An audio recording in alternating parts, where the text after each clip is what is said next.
Islam and all these people, and they've had a new world view put together with Islam.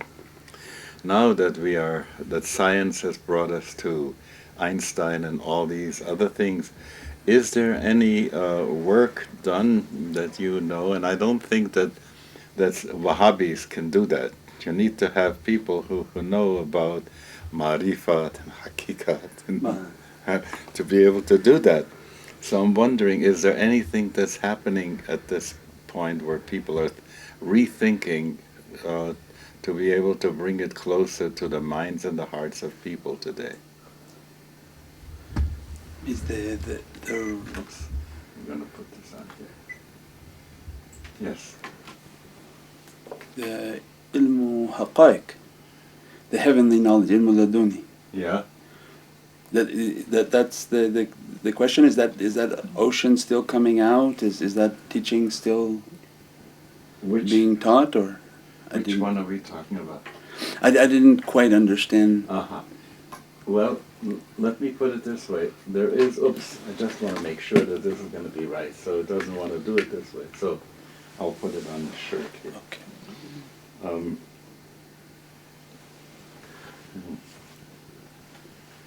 I'm trying to find a good way to translate that, but I think you grew up here in America, right? In America, yeah. So I don't need to make any fancy ways of talking about it.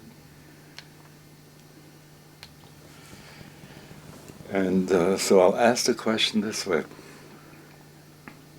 There is cosmology. You know, this is how we understand the alam, the world. And in the past, we were saying the earth is in the center and the sun goes around. Then we decided, no, the sun is in the center and the earth goes around. And now we are saying that everything is like a dance going on. And there are the malaika, and there are all those great beings and so on and so forth in the world. So is there an update that's happening for understanding of Islam that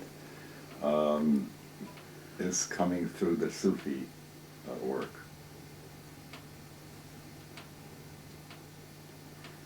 If I understand correctly, that tariqas have always kept that ocean of teaching open. As people become more and more material, they come against that teaching. They want to be literalist. They want to take everything based on religion literally. Right. The fact that you understand something spiritually actually comes against their objectives. They want to politicize religion and move masses of people towards political ideologies. So more and more Sufi teaching goes hidden.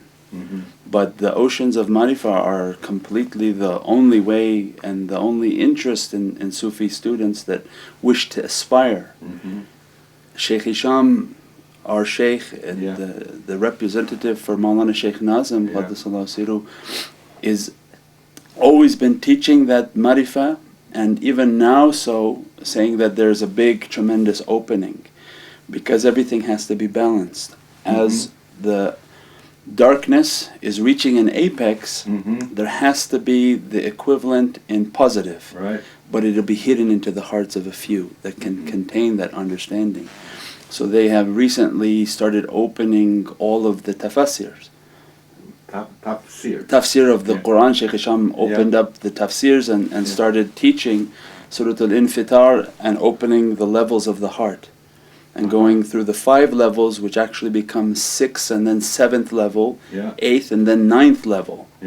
So only up to the 7th, but we go to the 9th. Once you open the 5 layers of the heart, then you open up Najm Dawood, the Star of David. Najm Dawood, the Star of David. Good. Means that once you open the 5, the 6-pointed star, which is 6 lam alifs. So once you open the 5 levels of the heart, and he has the teachings and the different meditations to focus on the 5 levels of the heart, then what happens are the 6 powers. That becomes the power of the 6-pointed triangle. Where if you take religion and faith, it builds moral excellence. So that becomes the power of heavenly power. You keep your religion, your faith, building is iman, Yeah. create a station of ihsan. So pray as if you see Allah. If not, Allah sees you. So moral excellence and spiritual power. Once you have command of the spiritual power, then you'll be given command of the lower power, which is the ignorance, and anger creates fire. So ignorance and anger becomes satanic power. Because people who are ignorant, they're angry. Right. Angry and ignorance then is Yeah. making the fire. Yeah. So once you have command of the higher power, you'll be granted the command of lower power. Right. Means then you'll have command of your anger, which it won't exude out, and that anger becomes a fire of light and love within the being. This is so wonderful. It's so good for us to hear that. Another question that I have, and especially these days, I feel that to help the world heal, we cannot do it in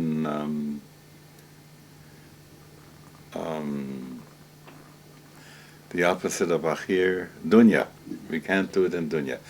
We have to go to alam al-mithal, because there you can move things around and change them. What are the ways that Naqshbandiya works toward and in the alam al-mithal? Does the question make sense? Yeah, that's on the progress of the layers of the heart. Right. That you go from the qalb and understanding of wa karamna bani Adam. Yeah. Means what's the honor and nobility in the form of Adam. I believe you have Adam Kadnun, Sure. the universal Yeah. Adam. Yeah. Means towards that understanding of that universal being, what is that majesty and magnificence and munificence. Then once you open the layer of the heart, the qalb, Yeah. then you go to the sir. And from the sir Sir. is the secret, Right. which is read and is Right. under the authority of Prophet Noah. No. And then what was the teaching of Nuh? Yeah. Means what was saved by the flood, the secret of Right. water, and what is the greatest water within us is our blood. Mhm. Means purifying the heart and then purifying the blood. When the heart and the blood become purified, the essence of why Sufism bases itself on the heart is it's the throne of God.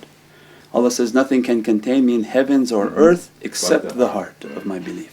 So once you go towards the Divine Kingdom, each of the Prophets are teaching us a secret of how to unlock that power. So Noah's teaching the flood that when Allah wants to wash away ignorance, it's by water. So ablution and the power of water, and then harnessing a tremendous force within us, which is that water, that blood. If you energize the heart, you're energizing the blood.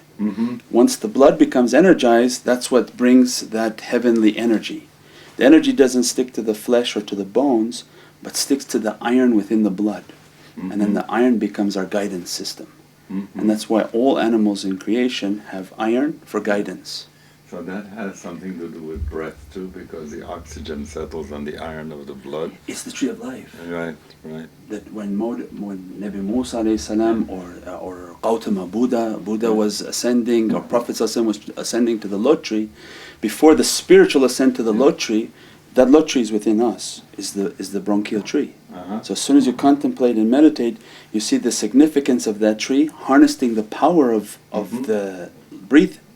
And the power of the breath is, once you understand that blood from the lungs flows to the fountain of life, fountain of knowledge, which is the heart. So then the power of breath and the exercises of meditation and breath unlock that power, which is actually energizing the blood and taking you to the secrets of the heart. Once you drink from those secrets, then that gives us eternal life. Yeah. So we say that the word in Hebrew for secret is sod. Sod. Like sir sod. And sod has the numerical value for the word for wine. Yayin. Yeah.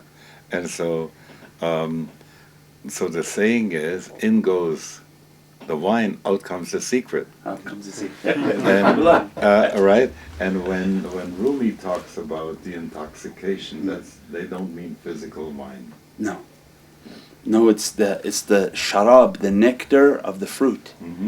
That it's the fruit is a form, but the nectar of it is the oil. Means that's the essence of its flavor. And for us, essence of Sufism is the flavor. Means we can talk about realities, But as soon as we do the chanting, you taste something. Because the highest form of understanding is by taste. The soul tastes the energy and then starts to ascend towards that energy. When you say that, I don't feel like talking. I want to do zikr. Zikr. We can do small zikr too. He's the master zikr. Yeah? Yeah, he's beautiful voice. We're blessed to travel with his. Alhamdulillah. Why don't you take us a little bit into some zikr and we'll Inshallah. and we join you. I'll move a little bit forward so that I can do the zikr. Yeah, please.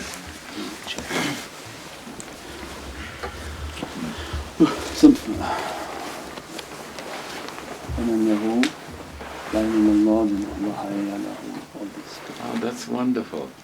So that is like doing wuzu for the mouth.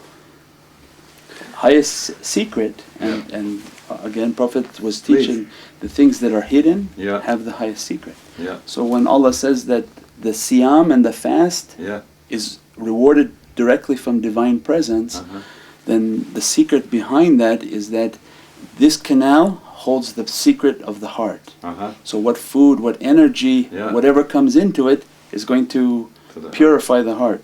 So the grounding for that, because the Prophets were teaching advanced electronics, is the grounding for that mouth is the toothstick. It takes out the negative energy from food, from environment, from everything, grounds it and takes it out so that the mouth is sweet. It's now a good vessel for taking the name of the divine and speaking. And the ring keeps away envy, eye, and the walking stick is the third prong. You know, and you have to have a grounding wire. So the 2 feet have electromagnetic energy, and the stick sends it back down to the earth. There are 2 pillars.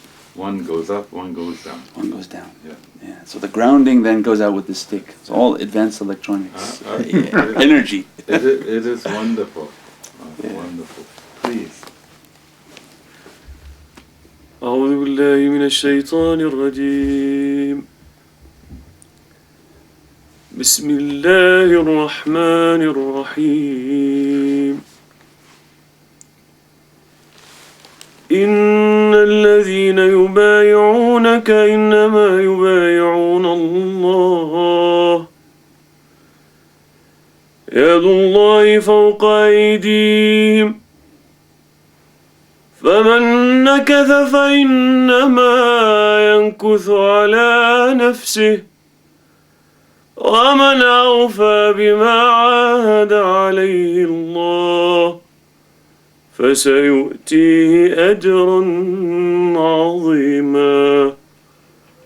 رضينا بالله ربا وبالقرآن كتابا وبسيدنا محمد إماما ورسولا وبمولانا الشيخ محمد ناظم علي الحقاني مرشدا وبسيدنا الشيخ محمد هشام القباني معلما ومرشدا والله على ما نقول وكيل. الله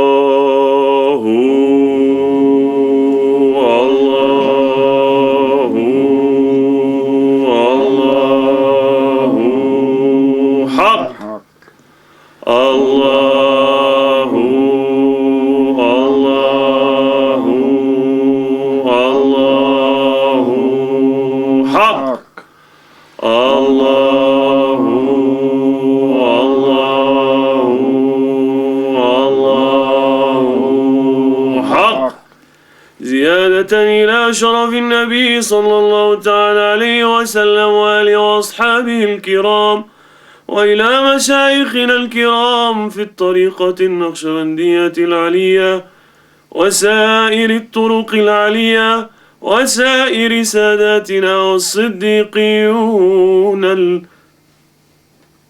الفاتحة. بسم الله الرحمن الرحيم. الحمد لله رب العالمين الرحمن الرحيم مالك يوم الدين إياك نعبد وإياك نستعين اهدنا الصراط المستقيم صراط الذين أنعمت عليهم غير المغضوب عليهم ولا الضالين. أعلم أنه لا إله إلا الله لا إله